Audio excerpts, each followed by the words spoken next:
នៅក្នុងវីដេអូខ្លីនេះដែរគឺខ្ញុំនឹងបង្ហាញបងប្អូនពីរបៀបនៃការទាញយក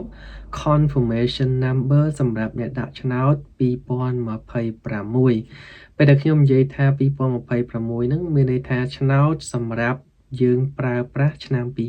2026ឆ្នោតសម្រាប់ឆ្នាំ2026ហ្នឹងគឺយើងបានដាក់នៅខែ10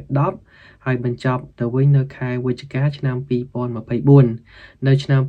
2025នេះគឺយើងចាប់ផ្ដើមឆែកលទ្ធផលឆ្នោតហើយឆ្នោតដែលយើងឆែកនៅក្នុងឆ្នាំ2025នេះគឺជាឆ្នោត DV Lottery សម្រាប់ឆ្នាំ2026អញ្ចឹងកុំឲ្យច្រឡំណាអញ្ចឹងនៅក្នុងម្ដងទៀតនៅក្នុងវីដេអូនេះខ្ញុំនឹងបង្ហាញពីរបៀបនៃការទាញយកមកវិញនៅ confirmation number ដែលពេលបងប្អូនដាក់ទៅបងប្អូន screenshot ហើយនៅក្នុងករណីណាមួយបងប្អូនបាត់អញ្ចឹងបងប្អូនកុំបារម្ភអីខ្ញុំនឹងប្រាប់ជំហានមួយដើម្បីទាញយក confirmation number ហ្នឹងមកវិញដើម្បីទាញយកគឺត្រូវការឲ្យយើងបំពេញ5ចំណុចខ្លីៗដែលតាក់ទងជាមួយនឹងសម័យខ្លួនដែលដាក់ឆ្នោតអញ្ចឹងអត់មានអីច្រើនទេគេសួរតែពីយើងទេឈ្មោះតកោឈ្មោះខ្លួនថ្ងៃខែឆ្នាំកំណើតហើយនឹង email ដែលយើងបានដាក់នៅពេលបំពេញតែប៉ុណ្្នឹងឯងអញ្ចឹងសូមបងប្អូនត្រៀមចំណុចទាំង3 4ហ្នឹងទុកជាមុនឲ្យហើយយើងចាប់ផ្ដើមចូលទៅកាន់ website របស់សហរដ្ឋអាមេរិកដើម្បីទាញយក confirmation number មកវិញសម្រាប់អ្នកដែលគាត់ចង់ឆែកឆ្នោតបងប្អូនអាចទៅមើលវីដេអូមុនបានឬក៏ខ្ញុំអាចដាក់ link តភ្ជាប់នៅខាងលើឬខាងក្រោមវីដេអូនេះបានអរគុណឥឡូវយើងចូលវីដេអូទាំងអស់គ្នាកុំឲ្យខាតពេលយូរអញ្ចឹងដំបូងយើងចូលមកកាន់ website ដដែលគឺ website សម្រាប់ឆែកឆ្នោតនោះគឺ dvprogram.state.gov ពេលចុចនៅលើ website នឹងភ្លាមវានឹងនាំបងប្អូនចូលមកកាន់គេហទំព័រដំបូងមួយនេះបន្ទាប់មកបងប្អូនមើលមកចំកណ្ដាលឃើញគេដាក់ពាក្យថា check status ចុចនៅលើ check status នឹងមក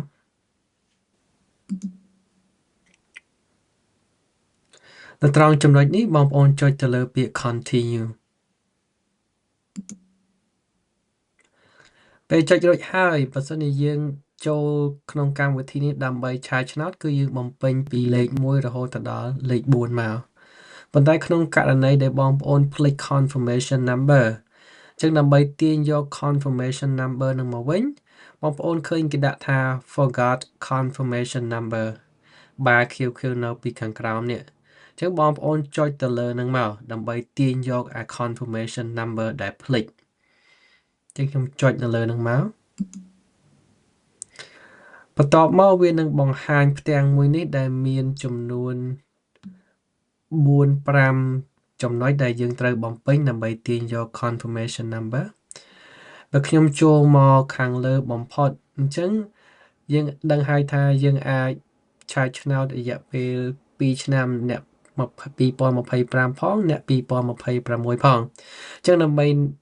រត់យក confirmation number សម្រាប់អ្នកដាក់ឆ្នោតឆ្នាំ2026យើងចុចនៅលើ2026ហ្នឹងមកបើអ្នក2025ចុចលើ2025ចឹងឥឡូវនេះខ្ញុំដើម្បីទាញយក confirmation number សម្រាប់អ្នកដាក់ឆ្នោតឆ្នាំ2026ខ្ញុំមិនបាច់កែអីទៀតទេគឺវាចុចនៅលើនឹងស្រាប់ហើយនៅក្នុងចំណុចទី2នៅក្នុងចំណុចទី2នេះគេឲ្យយើងបំពេញឈ្មោះត្រកូលចូលឈ្មោះយើងចូលហើយនឹងឈ្មោះកណ្ដាលចូល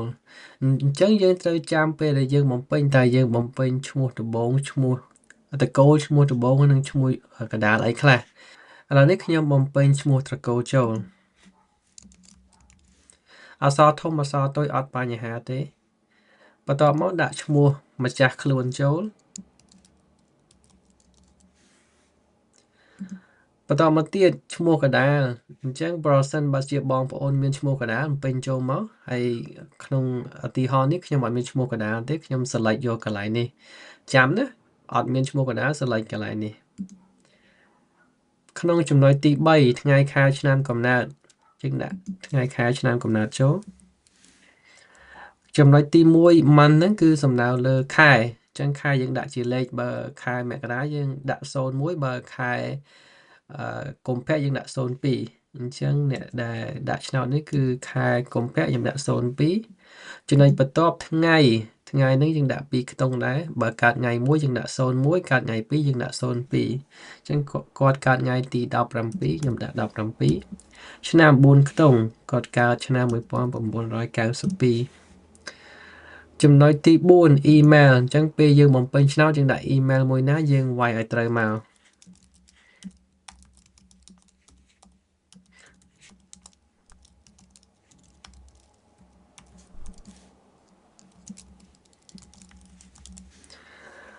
ក្រោយពីបំពេញចំណុចទី4ហើយយើងចូលដល់ចំណុចទី5ចុងក្រោយ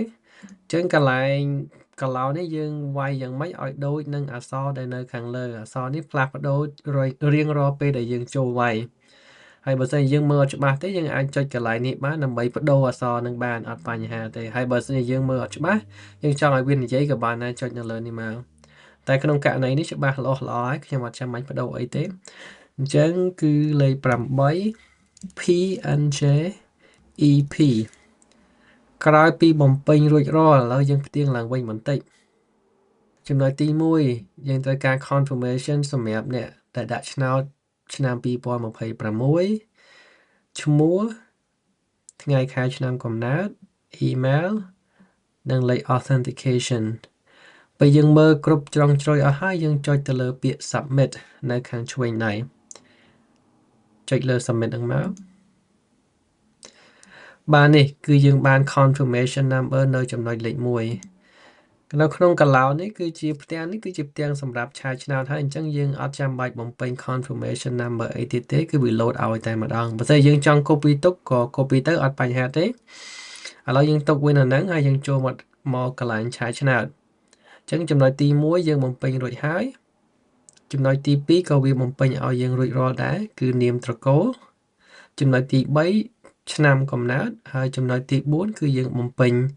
អក្សរដែលនៅខាងលើនេះឲ្យដូចគ្នាហើយមុននឹងយើងចុចលើ submit ចឹងក្នុងករណីនេះបើសិនយើងមើលអានេះអត់ច្បាស់យើងអាចបដូរដោយចុចកន្លែងនេះបានចុចមកពេលចុចរួចហើយបើគិតថាយើងមើលទៅច្បាស់យើងអាចបំពេញចូលបើយើងវាយខុសក៏អត់បញ្ហាដែរវា load ផ្សេងរហូតដល់យើងវាយត្រូវណាអញ្ចឹងខ្ញុំបំពេញចូល TTSA8V ក្រោយពីបំពេញរួចហើយយើងចុចទៅលើពាក្យ submit មកហើយបើយើងចង់មើលសារឡើងវិញក៏បានដែរស្រេចចិត្តចឹងអត់មានអីខុសទេខាងលើវាបំពេញឲ្យរួចរាល់ហើយក្រោយពីយើងទាញយក confirmation number ចឹងនឹងចុចទៅលើពាក្យ submit មកយើងអាចឆែកឆ្នោតបានហើយបាទចឹងដដែលឈ្មោះគាត់អត់បានគេចាប់ឆ្នោតដើម្បីបន្តឯកសារទៅមុខទៀតទេគឺគេដាក់កន្លែងនេះ has not been selected ចឹងសម្រាប់អ្នកគាត់ចង់មើលវីដេអូរបៀបនៃការឆែកឆ្នោតខ្ញុំបានផុសពីមុនរួចហើយអាចទៅមើលវីដេអូនឹងបានឬក៏ខ្ញុំដាក់ link នៅខាងក្រោមអរគុណសម្រាប់ការទស្សនាពីដើមដល់ចប់វីដេអូនេះគឺមានគោលបំណងតែមួយទេគឺយើងទាញយក confirmation number មកវិញក្រោយពីយើងបានហើយបើសិនជាបងប្អូនមិនទាន់បាន like និង subscribe ទេជួយ like subscribe មួយផងហើយ share ដើម្បីឲ្យបងប្អូនអ្នកដែលគាត់ភ្លេចបាត់បង់ confirmation number ក៏គាត់អាចឆែកបានដែរបាទអរគុណ